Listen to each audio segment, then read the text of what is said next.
Beautiful, as it should be. Yeah. I hate to ask this question to women because it always looks like, oh, why is it a woman's question? But I can't I can't avoid it because of something you also mentioned where you said you took in and you had to wait to have a baby and all of that. Congratulations, by the way. Thank you. Thank you. Now, being a mother, being a wife, you know, this career is very demanding. Yes. Have you noticed a difference in your career since this side of things happened in your personal life? Yes. Of Change course, for yes. good or got tougher? I don't even want to complain because Yeah. it's a blessing. Yeah. But it's a lot of work now. I would have an event and then I'm already thinking, okay, who's going to take care of my son? As a matter of fact, my husband and my son are actually waiting for me. They brought me here. So it's like a family affair. If we have to go out together, we already start planning. Sometimes my mom comes to help with him.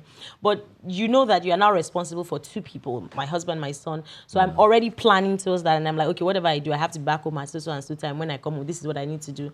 But thank God for help. Thank God my mom helps, my sister helps.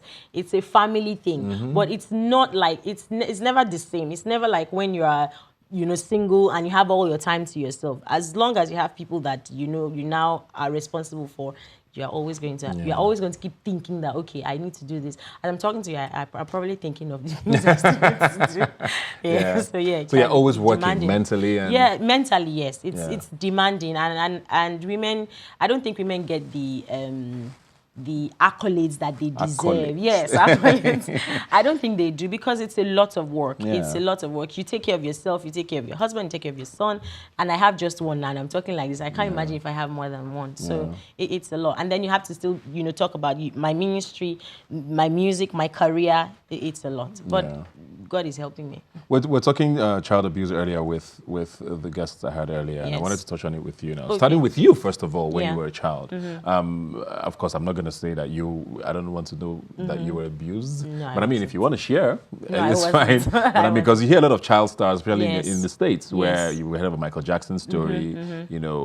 What was your story growing up? Did you enjoy what you were doing? My story was amazing. I had parents who literally left everything that they were doing to just support me. My dad would travel with me. My late dad would travel with me.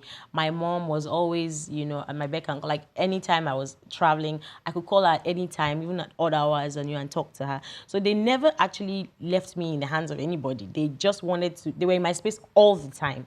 And even when I grew older, I think when they finally left me was when I got married because they were always in my space. And my dad would say, don't worry, when you're 21, we'll hands off from a mat. I was 21 and nothing changed. So it was really when I got married that they left me. So that kind of helped me. I didn't have any child star tragedy because my parents were always there. And my mom saw it as a duty for her to make sure that I was okay emotionally, and mentally. So she would ask questions, even if I was traveling and she wasn't going with me, she would call and ask me questions. Who are you with? What did this person say? So she always wanted to know. So that kind of helped me not to get into, the wrong hands. If at any time you said you didn't want to do what you were doing at the time, would they have agreed? I think they would have. They were always ready to listen. And I had such huge family support system from my family. We are a closely knit family where we talk about everything. And my parents brought us up to always speak up or speak out if there was anything wrong. So that really helped. So there wasn't any. And then because you will always see, if you didn't see my mom, you would see my dad. So it was not Someone easy was always there. Yeah, so it wasn't easy to meet bad people. Yeah. So now you're raising a child. Yes. I don't know if you're going to raise more, but I mean, at least you're going to be raising a child now. What would you be doing differently, if at all, from when you were raised?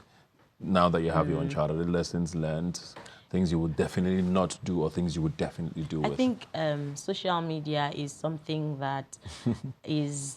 Our parents didn't have that. Our parents didn't have that. So and my parents didn't even give me a phone, even though I was popular. They didn't give me a phone until I turned 16 or 18.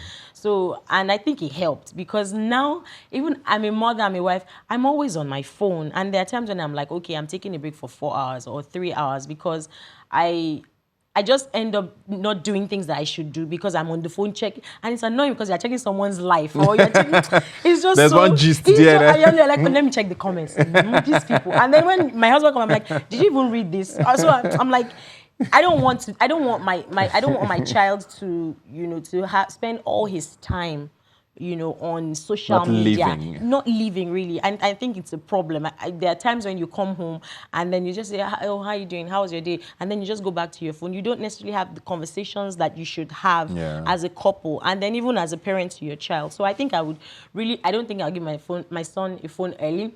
I'm not sure. I don't know yet. Let me not say what I don't know how the world works. But I think, the social media and stuff, I think I would really want to, I hope that I can, have control that, and then really just help my son understand that he can communicate with us, with our family, not necessarily by phone, but like one-on-one. I think I want to do that. So that's definitely one. Yes, I think that's definitely one. Great. Back to your music now. Yes. You're a gospel singer, but you also seem to cross over. Your songs seem to appeal. That's what I was looking for. To sort of a secular crowd as well. Is that deliberate? Is this something you like to do to sort of appeal? Because I mean, most times when people hear gospel, they're like, okay, let's leave this one for the experience in December. But I mean, you sort of know how to do, and you've always done that even as a child. I know that, whether you're a Christian, whether you're a Muslim, regardless of, what your belief is, we are all created by one God, So it's important that I just, sing songs that I feel will touch people positively, Like I said, of course, there are gospel songs. There are also songs that can just make you talk about the ills of the society, for instance. There are times when you look at the state of the nation and you're like, how can I actually voice out? How can I, share, what's going on inside me? And then you write a song. So I sing gospel songs, and then I talk about, basic things. Love. What is love? God is love. So you can also talk about love. You can talk about different things.